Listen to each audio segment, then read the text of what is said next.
Thanks for tuning in and welcome back to the second artist that we're going to talk about for the Four-Headed Beast.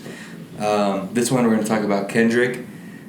I think he was arguably the most influential, low key, because a lot of people don't appreciate a lot of what he has to say. Mm-hmm. A lot of people don't even understand some of the stuff, even the metaphor to Pimp a Butterfly. We'll get into that.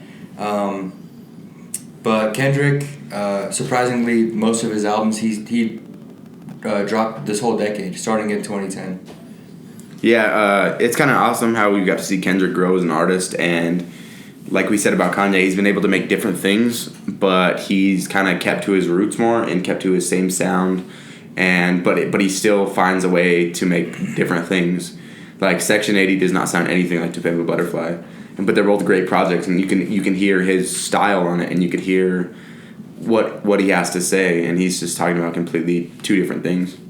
Yeah, one thing I really like about Kendrick is he hasn't folded. You know, he hasn't succumbed to the just making radio hits, because he's talented enough to just make something to throw out there, put a corny beat on there, make some millions, and get out, you know, or even keep doing it. But he stuck to his roots. He stuck within his team, and he has a solid team. But the first album that he released this decade was The Overly Dedicated, and if you look at that, there's some great songs on there. I remember this dude at the Slabs was telling me, Joey, he was telling me, like, oh, listen to the song Michael Jordan. I was asleep during the time. I'm not about to go look up some random song that you're telling me about. Yeah. 9 years later, like, not that I just heard it this year, but I'm playing it back, and I'm like, this is the song he was telling me about. Like, if I were to start listening to him then, how much would I have known about music, you know, just because, also I was in middle school, but Kendrick, he's came a long way from Overly Dedicated to Damn to even working on the Black Panther soundtrack. I just think he's such a conscious rapper, but he's also he's soulful, and he just has a good ear. He has the beats that he picks, you know, like it goes back to the team he's with. And his team is so diverse with Absol, Schoolboy, Rashad, SZA, J-Rock. Crazy. Adding Reason. All-star lineup. I just can't wait to see what they bring to the table in 2020 and the next decade. Yeah, I'm really excited for everything they're going to do. I know Kendrick, he'll definitely have a project soon, since it's been a while since he dropped music. And like you said with the radio hits, Kendrick definitely could hit on that. Like, I is a radio hit, and the radio kind of ruined it for me, but at the same time, I still appreciate that song so much. Like, that song has such a good message, and it's one of my favorite songs by him, and I think the radio kind of ruined it for me, but at the same time, I'm glad that message got out so far, and I'm glad he got to portray the self-love and spread that to everybody in our generation, as we've talked about, and like how important that has been recently. And I think it's funny because in an interview that I watched with him, he was even saying, the sample from it, it's an Isley Brothers sample, and it's still a big radio hit. So for people to not even know where it's coming from, it's a good tune. Like, just to know the history of what he never intended it for it to be a big radio hit, but like you said, it was an Isley Brothers sample. So he thought it was just some song he was gonna put out, has a great soulful sample, and it blew up to something else. If that was that easy for him, not saying that it was easy to make the song, but for it to blow up in that sense, it would be easy for him to make some easy radio hits to throw out there. Oh, yeah. I think what really set the tone for him was Good Kid, Mad City. And, of course, everybody says that's their album of the decade or greatest album of all time. And you could debate it, and there's really no way to combat that it's not, you know, because of the storytelling. You can play it from start to finish, and you won't skip a song. Maybe one, maybe two, depending on your preferences. But Good Kid, Mad City, I remember even the single for it, I think, was Swimming Pools, and that was just crazy. Huge. Another radio song as well. That the radio took that and ran with it, and that's not something that the radio typically runs with.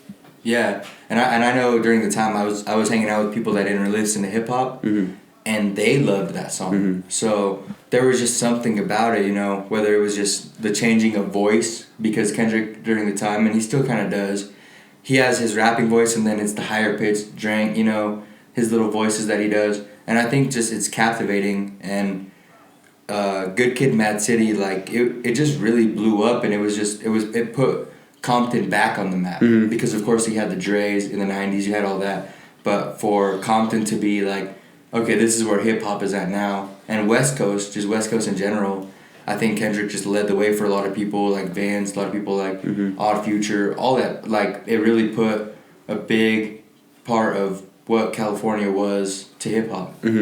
Yeah, definitely. The craziest thing to me is like the first artist in TDE was J-Rock. Like Kendrick was not who they based this around. I remembered when Kendrick came out and I was like, this dude looks kind of familiar. Like I was super young watching the J-Rock All My Life video on demand at my grandma's house because Wayne was in it. Yeah. And so I was literally watching that and Kendrick is in the back of that video and I was like, this dude looks so familiar. Like this, and it was young Kendrick. Like, and so I just think over this past decade, it's been great to watch him grow and watch him become the superstar and attract so many different audiences that would have never heard his music, would never be listening to music from Compton, would never be listening to hip-hop, and it's just awesome. And so I definitely put him as my number 3 for the decade. Yeah, and I can't disagree. Just for... he's definitely influenced, but a lot of people don't have the mindset that he has. So it's hard to influence somebody that doesn't understand... Not that they don't understand, but... haven't lived through it. Kendrick, I don't know. A lot of us don't even know a lot of Kendrick's story. He's told a lot of it in his music, but I'm sure that there's plenty that none of us really know. You know, so for him to influence somebody, you kind of have to go through the same thing, and I think that's why, like, even it was more broad when we talked about Kanye, and like it was more of like he just does what he wants, and people, it's easier for them to just do what they want, but for them to have lived through. You know, he talks about his mom was on crack, and that's very common in those communities, but, like, who has really lived through stuff like that? Yeah. Who has lived through being around your family's gang members, and I'm not, but I've always been, like, associated with that, and people tag me as that. Yeah. But I just think Kendrick, he's in a league of his own, but there's certain people out there that have been studying him, and we'll see more Kendricks in the future. Without a doubt. Not an exact representation, but mimicking style of what Kendrick is. Definitely. And like my favorite thing about him is that when I listen to To Pimp a Butterfly, I know that like as a hip hop listener, as a white male, like I can relate, but I can't. Like I was brought up a different way like the typical white male. But when I listen to this stuff like this, like it takes me to a whole nother world. It takes me into their perspective. And even though I can only empathize to a certain point, it's learning. Like, I'm literally learning while I'm listening to music and being entertained. Yeah. Yeah, same. I mean, I grew up around a lot of different cultures, a lot of my different friends, different family members who I've been raised by, who I've been raised with. But to just listen to what Kendrick's saying, it's a whole different... I mean, I think... cultures out in the East Coast, cultures on the West Coast, up north, down south. Everyone is so different that it's like it's hard to tag exactly what they're going through. And of course, every family, every situation is different as well. But Kendrick, he's always stuck true to himself. He's really always changed too throughout his albums. And even like Section 80, I saw a tweet on Twitter where it's saying it's basically a flawless album, and if you go through it, it almost is. And it came out in 2011. A lot of people don't even acknowledge that it had some sort of influence on the decade. But he's just such a conscious rapper that a lot of people kind of get bored of stuff like that. But the message that he delivers is just a lot deeper than what people can even fathom. Yep. I'm really excited to see what Kendrick's going to do in 2020, and I'm excited for some new music. Thank you guys so much for watching. Comment, let us know how you feel about Kendrick, and let us know if you have any arguments with us. Yeah, thanks for tuning in again.